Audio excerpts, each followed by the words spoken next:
She still can't even stand. She's so wobbly. Sean Whaley is furious. She's upset. But 100%. Welcome in, everyone, to a brand new edition of the Vax Kick Picks, episode 212. Today is Friday, January 16th, 2026. We got a lot going on. Kid, I'll say this. Are there a lot of homeless people in South Carolina? Actually, not maybe what we've seen in Jersey. I do think there's maybe a little more populous up north. I was working in the Bronx today, and it's freezing up here today, and with the wind chill, it's like 15. It said it feels like 15, 16, so it's really fucking cold. So I'm going into a store real quick, and the reason I'm saying this, I don't understand why people have pets. You have a dog, I have a dog.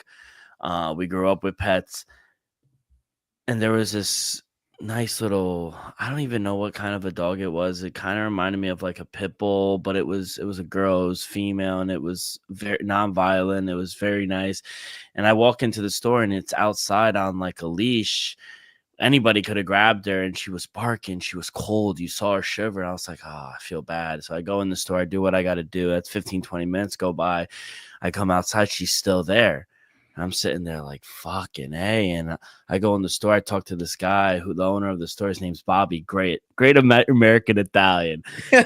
and I go, Bobby, what are we going to do? He goes, fucking these fucking people in the Bronx are fucking miserable. Goddamn sons of bitches. So I'm saying, damn. No, he mouthed like a sailor, but I love him. So hey, I go, old school Italian. Yeah. And I go, I know. I like, what do we do? He goes, call the cops.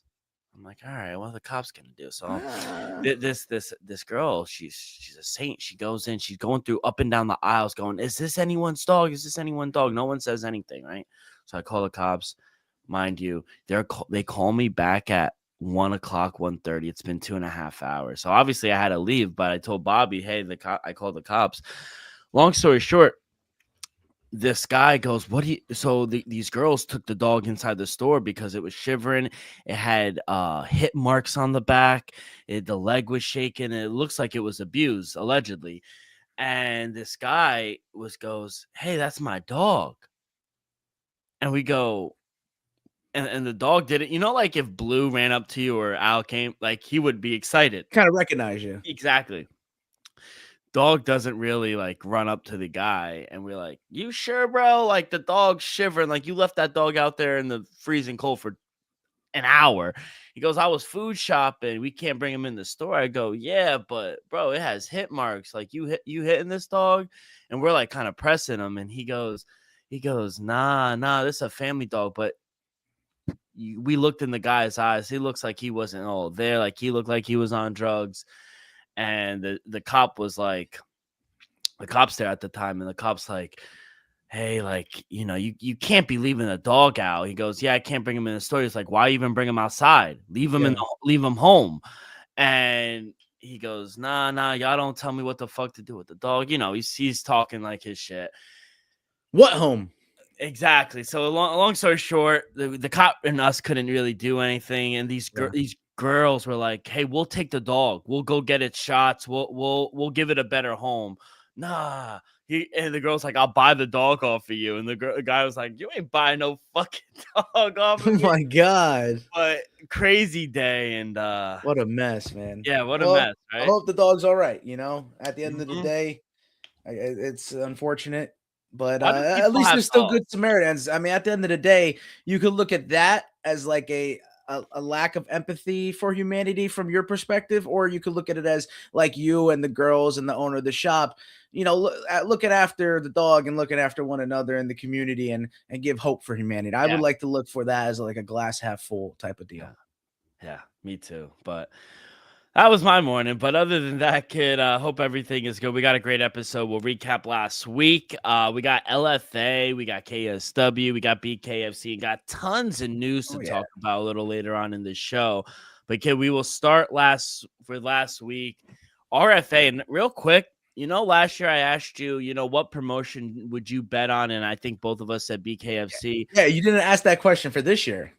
You did not ask for this year. Are I'm you gonna thinking say RFA has real wheels. American freestyle? Bro, I like it. The production is done well. I would like it because Fox News or Fox Nation isn't on linear TV, but make it a little more accessible if it was like on FS1 or something. But the production is done well. I think from everybody that they said who's wrestled, they like it. I would like it to be more wrestlers and non-UFC guys just going over and making a back. Well, think of it like this. It's, trying to grow it right now. You get the notable names as other promotions have done in the past. And soon enough, they're to get a contract. I mean, it took, like BKFC to secure their contracts 50 events in, and some other promotions, it took a lot less. I'm sure just the way that it's set up and who's running it, I'm sure that they can get something within about 10, 15 events. As long as they keep the events rolling, I'm sure someone will want to sign them. Like you said, maybe a TV deal or some sort of online something. I don't know. I guess we may fall on issue with like subscription or having to pay a little extra than something we're already paying as consumers. But I mean, if we're willing to consume this product, why not? It involves all the fast pacedness that you would expect. That's why wrestling, for all the reasons we thought may have gone mainstream more, because there's none of that gruesome submission going on, or anyone could kind of catch an injury there. Now, injuries do occur throughout the course of this type of contact sport, but not to the extent of like a broken arm, or someone ripping on something like that. So it's really just controlling the guy and trying to pin him or tech him. And I think we know wrestling to be a fantastic and entertaining sport, and now the masses can as well. A lot of these wrestlers turned to mixed martial arts because they didn't have a channel to go to, and now you're going to see Olympians maybe have a chance to get paid in RAF. So I'm all with you. Let's support these guys in real American freestyle. Are UFC fighters good for RFA?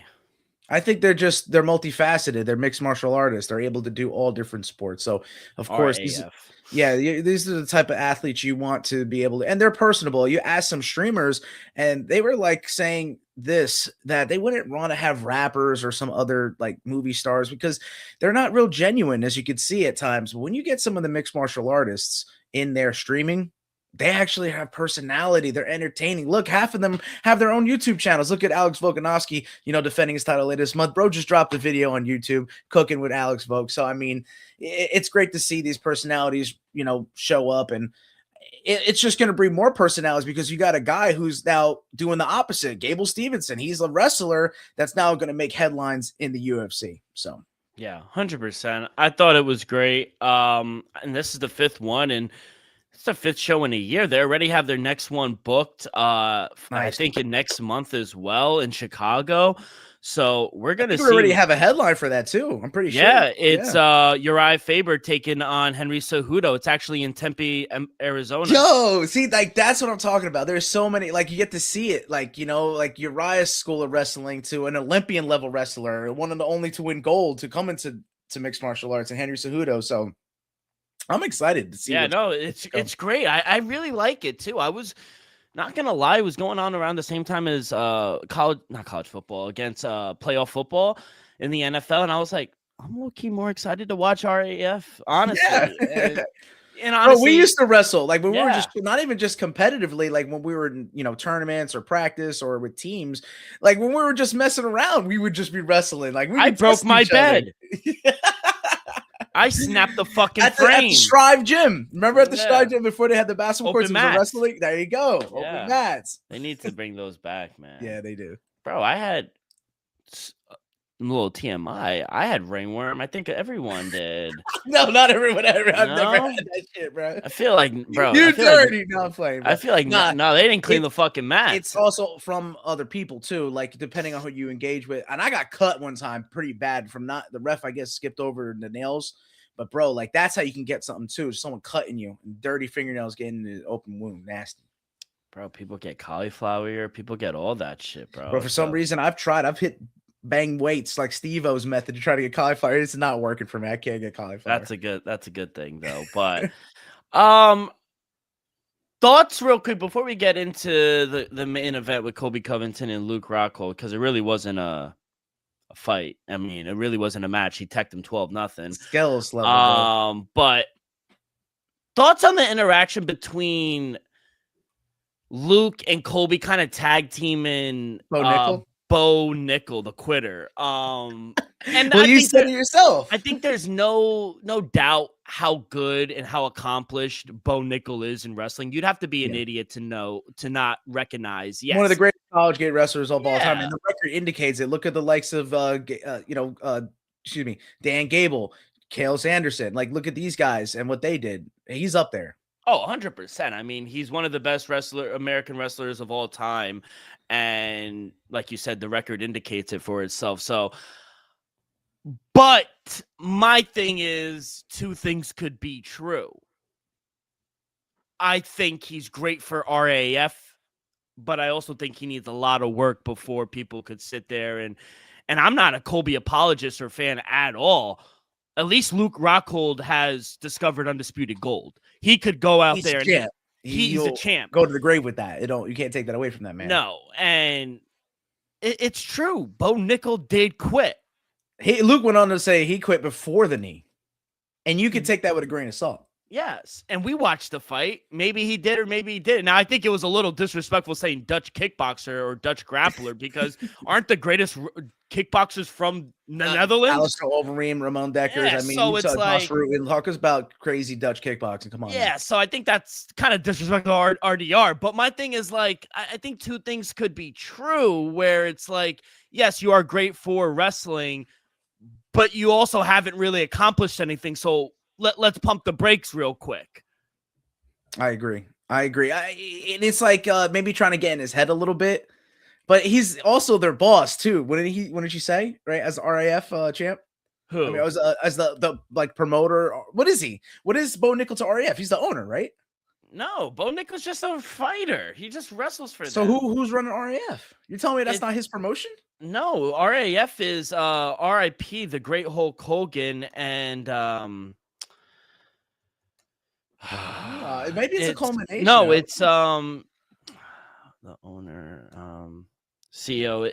Damn, it's the guy who used to do the wrestling. Eric Bischoff. Eric Bischoff. Yes. What? Eric Bischoff. It's Israel Martinez, who was sitting right next to Bo Nickel, who was smiling like, oh, I love this with Colby because, it was making headlines. Colby's great at that. Yeah, it's Israel Martinez, Eric Bischoff, and RIP, the Great Hulk Hogan. Those were the three. Thank you, Charlie. Yes, we're going to lock into SmackDown tonight, buddy. Good to see you. I did not. Speaking of Eric Bischoff, how about that? That's crazy. They just came out with a Funko Pop of Eric Bischoff, I think. He's a legend, Eric Bischoff. Yeah, so you get him behind the mic.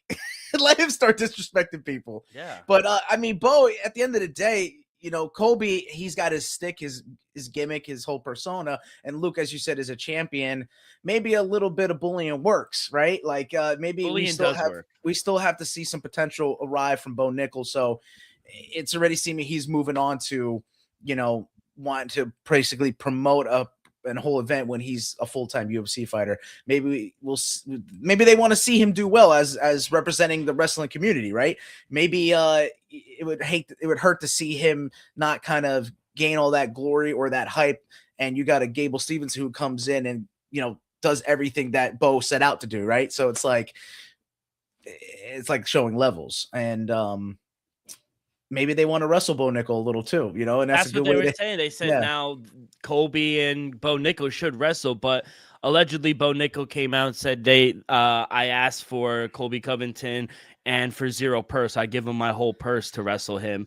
And obviously Colby declined. Colby's a big talker, but he would never fight or wrestle Bo. No, no. Especially now, especially this time. Yeah. So like I said, two things could be true. And let's be honest. His first event, he has headlined. He's headlined multiple UFC cards. He's sold out MSG. Bo Nickel, you haven't done that. No. Two things could be true. Bo Nickel would beat the shit out of you, but he's still right in the fact that you haven't achieved what I've achieved. So you need to pump the brakes. And that's just his gimmick. And it might be cringy, it might be whatever, but it sells. It does sell. Yeah. And that it could be healthy for the promotion. Like you're saying, something that maybe back in 2026 could be RAF. Yeah. I loved it. It was unfortunate that we couldn't get to see the Yoel Romero and Bo Nickel fight. That would have silenced it if Yoel worked him. Oh man, Are you surprised he didn't fight? He didn't take the was fight? it Bo that stepped out though, right? No, Yoel Romero missed weight by 7 pounds. Yeah, that sucks. You had some people say, you know Yoel what? worked him. And then it would have made Yoel got worked anyway. He wound up wrestling Lance Palmer, I think. Stephen Buchanan. Yeah, I was gonna say Steve Buchanan is good. So man, and Stephen Buchanan won 10-0 from Iowa. My thing was though, some people read, "Oh, just take the fight. What are you doing, Bo?" But Bo's looking at it like a professional level, like yeah. We signed Yoel's on in the twilight of his career, and Bo still, even though he's recovering from that loss, he's still got ways to go in his. And we've wrestled 1 to 2 pounds is an advantage. 7, and it's Yoel Romero too. Yeah.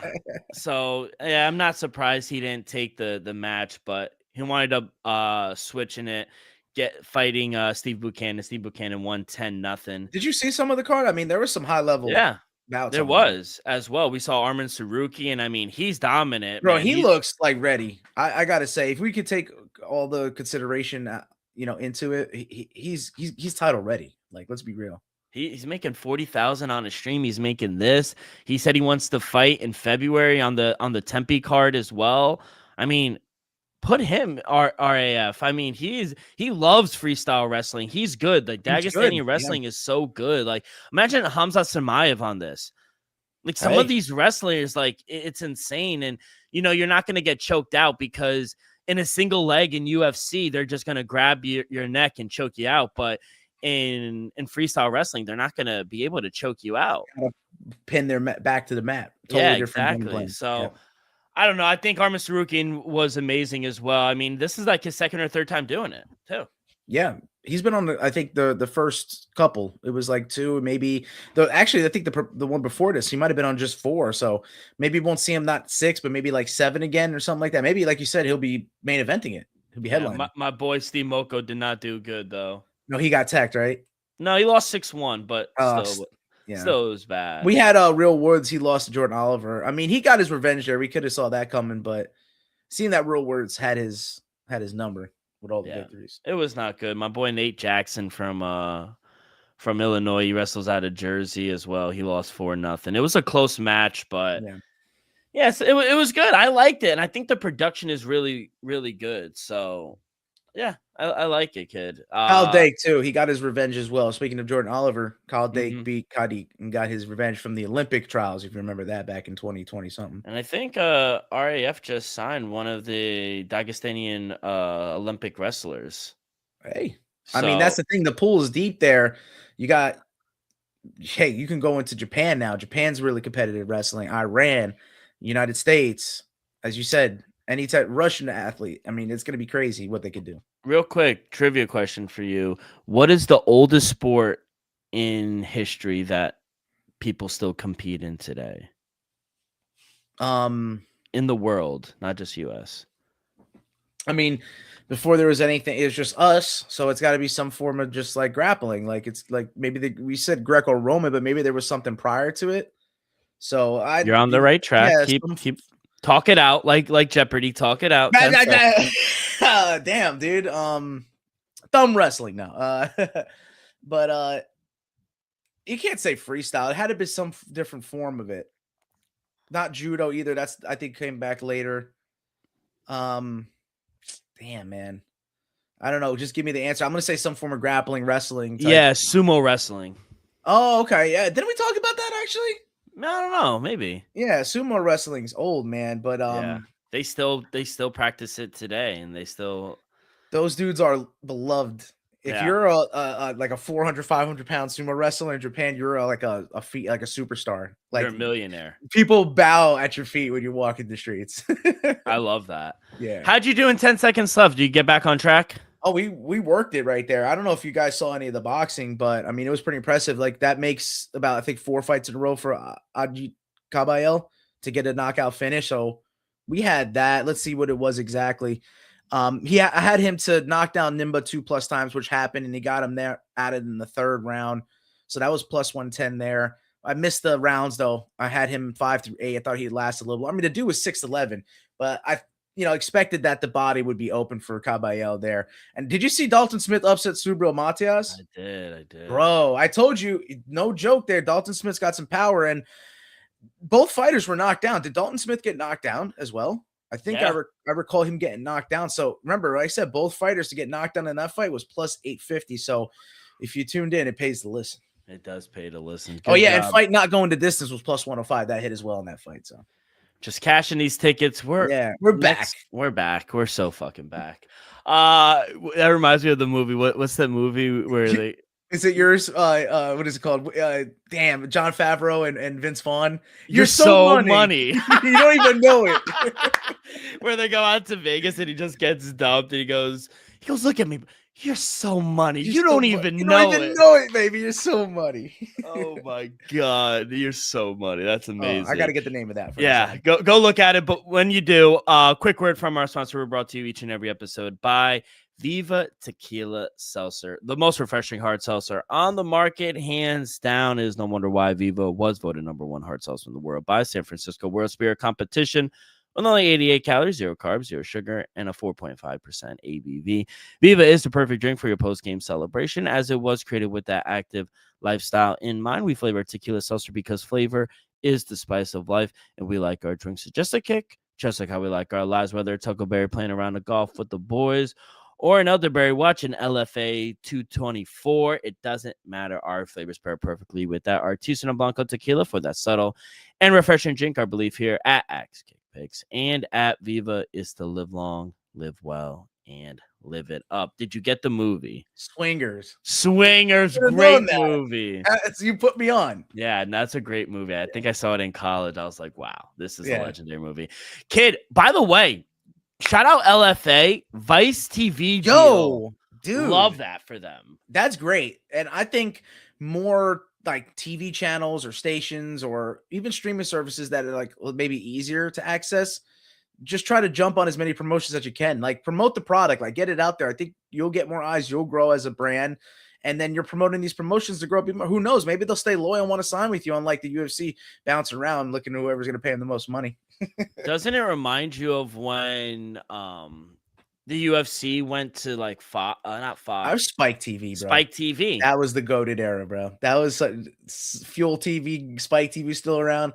That was the goated era of UFC, bro. Oh, yeah. It kind of reminded me of that, but they're going to be the Man Show. It was like the Deadliest Warrior, 100 Ways to Die, right? I mean, bro, it's going to be on millions of homes across America. Yeah. And so I love it for them. The location, Prior Lake, Minnesota. Not the best area right now. I mean, with all things going on, but it is for the LFA Vacant Heavyweight Championship, headlined by Matt Adams, 5-1 from America, taking on Arslan Bilalov from Russia, obviously. But yeah, kid, it should be a really good fight card. There is, I think, 14 fights on the card. So the Ohio fuck scares me in that main event because I know you don't have a touch there, but in the co-main, I have a pick. I know you do. In that main event, it's hard for me to not back the Russian dude. I mean, you got to think that, he doesn't have too much of the grappling, but he's going to have a lot more than what Matt Adams is offering. I don't think Matt Adams in his professional record has been defeated by submission. And I think he might be in for a rude awakening. You got to back Bilalov because, like I said, it may not be a lot, but look, in his last 2 victories, both arm triangle choke. So maybe he makes it 3 in a row. There seems to be trends with these type of submissions guys have in their back pocket. And once they're good at something, they just keep hammering it home. And maybe Matt Adams just doesn't have enough there on the mat. So yeah, Arslan Bilalov, let's just do it via submission. These odds though, I'm like upset about these sports books not dropping these picks, like these props and everything we talked about last year still coming to a head here in 2026. I would hope that maybe the sports book can start to offer these props and the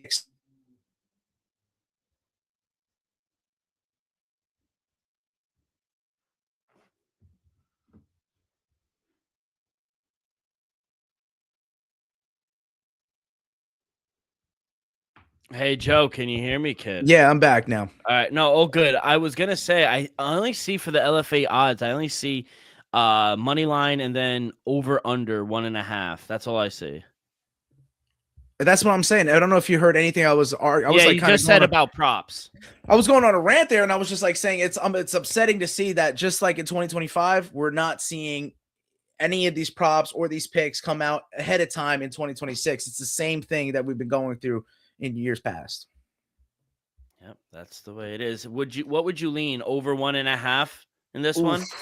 It's so right now under 1.5 is minus 150 plus or over 1.5 is plus 141.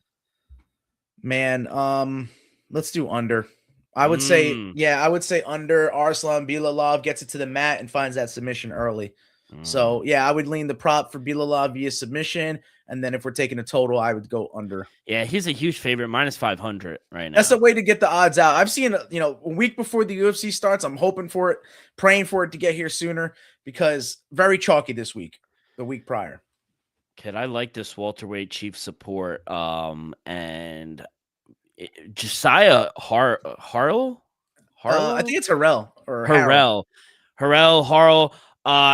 Against a guy that I'm not even gonna try. Mirza Dozmatov. Minus 160. Josiah plus 140. Give me the dog. Of course, I'm going dog hunt. The former UFC guy, and obviously he takes a step back on the LFA, but he's taking on Dozmatov. But I watched 2 fights of him. Guy could wrestle, but Josiah, he is a great wrestler as well. He could grapple with the best of them.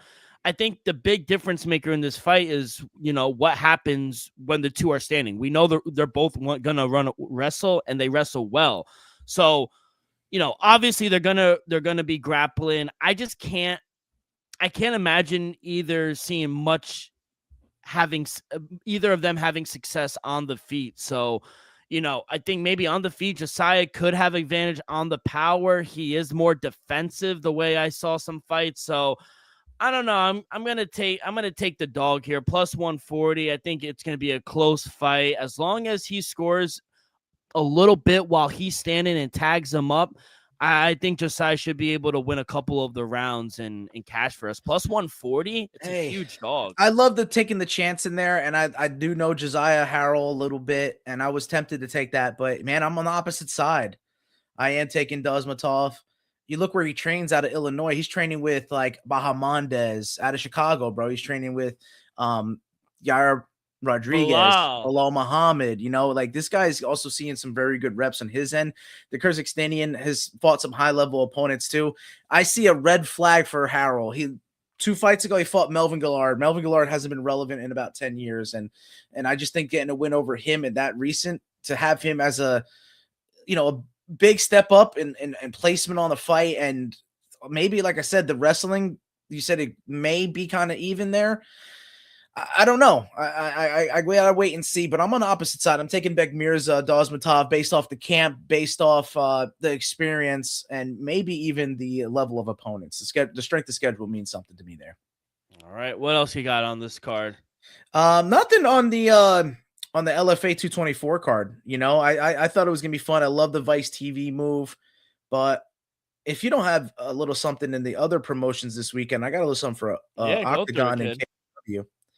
Yeah, brother. So, OK MMA has got up to 82 promotions, 82 events. So Octagon, a German-based promotion's got 2 good fights. I mean, it's a great card, but 2 that I'm kind of highlighting here is the main event. You got Karim Enzek at plus 105, taking on Krzysztof Jotko.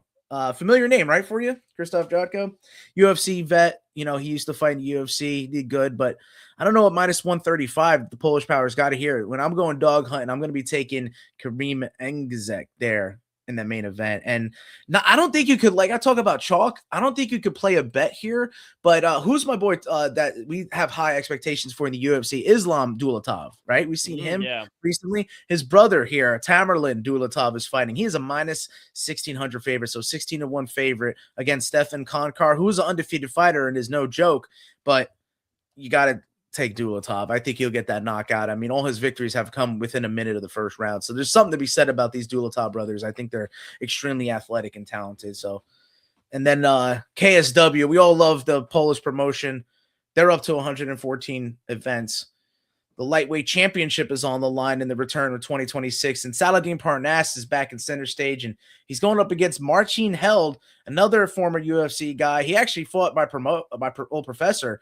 He's got that very wicked heel hook game, Marcin Held. If you don't know, he goes after the legs like some of the best. Like, what's our guy that lost? Ryan, I'm talking about BJ Penn. He caught BJ Penn and Ryan Hall, saying like these type of leg locker guys like Gary Tonin, like hunting the legs, like going after that. I mean, it's something to be worried about because at any point, man, Parnasse gets caught, Marcin Held can twist that knee and get a submission victory. So that plus 450 could be live, but from everything I've seen with Saladin Parnasse, he's one of the highest level competitors outside the UFC, and I think he'll defend his lightweight belt here. So I'm going as far as thinking Parnasse gets the knockout too. Like I said, no props up for it, and that's why it's so chalky to take the guy straight up. But yeah, if it ever pops up, Saladin Parnasse via KO, TKO there. And then Arkadiusz Wierzarek is the co-main event against Simon Bahor, and you got to take him via KO, TKO. I mean, all his fights that he gets into, high tower, knocks his guys. He's 6'11". He's like 7 feet tall in there, D-Rock. You got to take the minus 325 favorite via KO, TKO to get the odds squeezed out a little bit more. I think Bahor's going to sleep. All right. That's it, kid? Yeah, man. We did LFA together. OKTAGON has one little event and KSW as well. They'll get something in before the UFC stakes. Yeah. Huge Paramount card. We're going to talk about that. And unfortunately, Kayla Harrison and Amanda Nunes is reportedly off. Harrison, she suffered a neck injury, unfortunately. They used the language postponed. They already put out a graphic. The chief support now is Sang Yadong versus Sean O'Malley. He got his wish. Yeah, he got his wish back up to the chief support. So, unfortunate. This is the fight that we all want. Burned immediately. I think she'll be back before the end of the year. Yeah, she already had surgery. She seems in good spirits. She was all class, apologizing to Amanda Nunes. Maybe they'll do it at the White House. They're not. She's not going to vacate it now. So the champion is still Kayla Harrison. Correct. So we're fine. We're fine. I think she's in good standing with the UFC. And you're like, they gave Amanda Nunes the undisputed crown. I was like, no. Yeah. So I think they'll fight at the White House. What do you think? That'd be sick. Yeah. I mean, as long as she recovers in time, necks are a serious thing. So it's something you don't want to play with, like a sprained ankle, boy. Yeah. I want to go in order what was announced, and we'll start with February. UFC Mexico on February 28th. Daniel Zellhuber will take on King Green, and we also got announced Chito Vera taking on David Martinez. Bro, those are two bangers. I like David Martinez. I know that's your guy. Yeah, dude. A school teacher turned badass. I mean, come on, bro. It's like a real life superhero, like Daredevil. It's like Aaron Khan. Hey, Akon, how you doing? How you doing? Hey, honestly, one of the GOAT wrestlers of our time. Yeah, 100%. Bro was sick with it. He had a torn something. It was his arm, right? He tore his labrum. Yeah, he was still out wrestling everybody. Nasty. He could wrestle me with one arm. He would just beat me. Yeah. But the first matchup was what's again? Daniel Zellhuber and King Green. That's a great Golden fight. Boy. Yeah, I mean, it's fun to see King Green still get in there and mix it up with these young athletes, and sometimes school them there. It'd be crazy to see if he can get Zellhuber out of there, or if he could just put him to school. Man, that'd be crazy. So I like that matchup. That's a fun one. Yeah, they're fun. UFC 326, March 7th. We got two fights. Rob Font taking on Raul Rojas Jr. And we got a rematch. Bruno Ferreira taking on RoboCop Gregory Rodriguez. The Hulk? I guess RoboCop? Yep. It's a rematch. What happened the first time around? RoboCop got him? I think it ended with an eye poke or something. Oh, I don't know. I still don't know what to make of Bruno Ferreira. Right? Maybe that's what you can make of him. There's just inconsistency there with him. Like, he can show up some days and be anybody. The Hulk. Yeah. Or some days he could, turn into a Bob Sapp-esque type. That's inflammatory, but basically just roll over and take it. It was just canceled, the fight. They didn't even fight. They were supposed to fight. Okay. 326. I could have swore we took a pick on that back in the day, and it was canceled the day before the fight, and that's why I feel still fresh. The scar. Oh no. Yeah. Gregory Rodriguez lost. The Hulk knocked him out in the first round. That's all I remember. I remember like a big ass like hook. Yeah. So I guess they're trying to give RoboCop another crack at it, or he goes out again. He's going out. It's the Hulk. Come on, what are we talking about? By the way, just announced UFC Vegas 114 at the beautiful Apex. Umar Sy taking on Ian Kutalabe and headlined, just announced while we were recording, in the featherweight division, number 11, Josh Emmett taking on number 13, Kevin Viejos. Bro, that's a cracker of an Apex card right there. Those two? Love it. Bro, I see finishes in the co and the main event. I mean, what are we talking about? I love this fight for Kevin Viejos, too.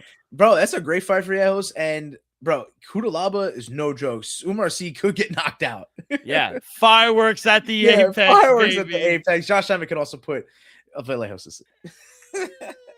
And we got Izzy back after over a year. UFC Seattle main event. Joe Pyfer gets his shot against Israel Adesanya March 28th. 5 rounds, middleweight main event. Love it, kid. It's like I saw online. It was actually funny. I got to reiterate if I could do it right, do it justice. It was like, oh, Joe Pyfer when they're circling away from their power hand and he doesn't know what to do. I'll still pick Joe Pyfer with the second round knockout. Wow. No, I don't know if I'm taking that, but I think this is a good bounce back spot for Izzy. It's fun.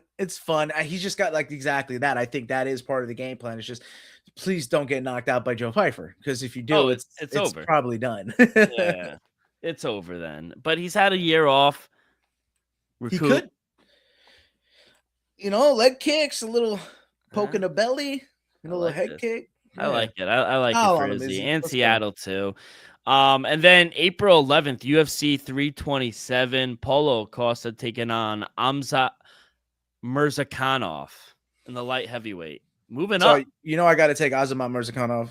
I know. So. But are you surprised Paulo Costa's moving up? Damn, to light heavyweight for middleweight? Yeah. Just give it another crack at it. Damn, that would put a damn hole if Paulo Costa just flatlines Azamat. We just saw vintage Paulo Costa in his last fight. Bro, and Paulo Costa would have been the ticket for the light heavyweight champ, bro. Secret stuff, secret juice. He goes there and beats Mirzakhanov. He's 1 fight away. Legitimately. Yeah. Because I think Mirzakhanov gets that win. He's 1 fight away. Yeah. So I like that fight. I like him moving up as well. And then PFL Pittsburgh, March 28th. Johnny Eblin taking on Brian Battle. Wow. And Dalton Rosta taking on Impa Kasagana. 2 guys on the co-main coming off of losses, right? Trying to get a get-back spot there.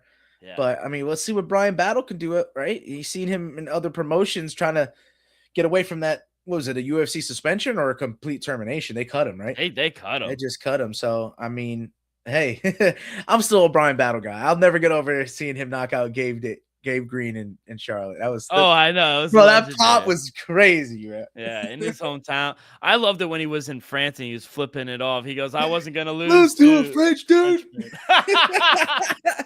That's legendary. Yeah, and then he did double birds to the fans. Yeah. It was the best. I'm a huge Brian Battle fan. Yeah. And I think he might have found his home there in Dirty Boxing as well. He's also competed. Yeah, let him be able to let the guys compete where they can. Obviously, I think when you get to maybe the title, pump the brakes a little.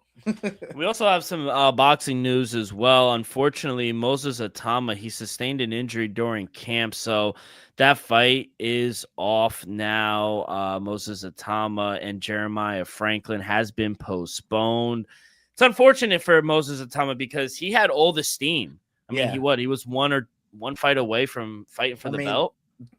We're trying to get him to get the title shot, and before the age of the youngest champion of all time before was Mike Tyson, right? Mike Tyson.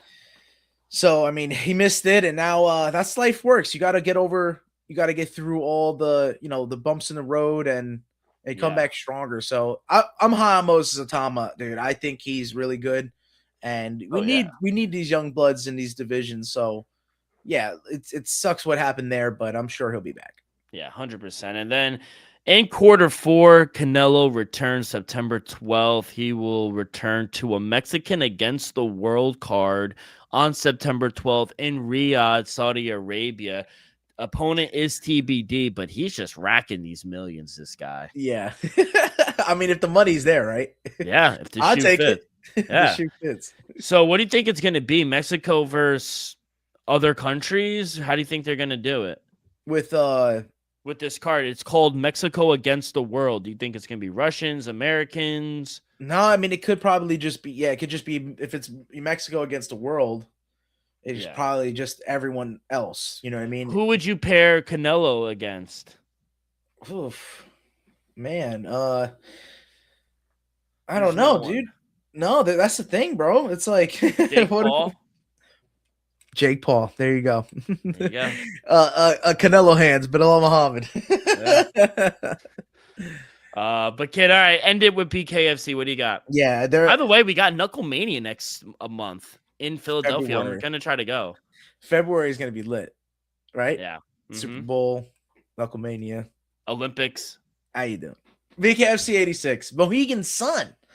You got the welterweight championship in the main event. Julian Lane's taking on Dustin Peg, but that's not where my pick is. It's actually going to be in the lightweight matchup earlier in the card. Rico D'Sculo, minus 600. Remember the double Donkey Kong stomp? You remember this in the Ultimate Fighter when he did? Yeah. He knocked the dude out, did the double.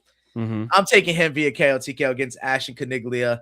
Ashton Caniglia, I just don't think got it. And Rico D'Sculo may try to find a home in BKFC, so you got to get it with a knockout. Rico D'Sculo via KO TKO. I love it, kid. Well, good luck. Next week, we are back with UFC. I cannot wait for that. So enjoy. Stay locked in. Enjoy the fights this weekend. Enjoy some playoff football. And we will see you guys back at it next Friday here on YouTube and Twitter. Take care of yourself and each other. Peace.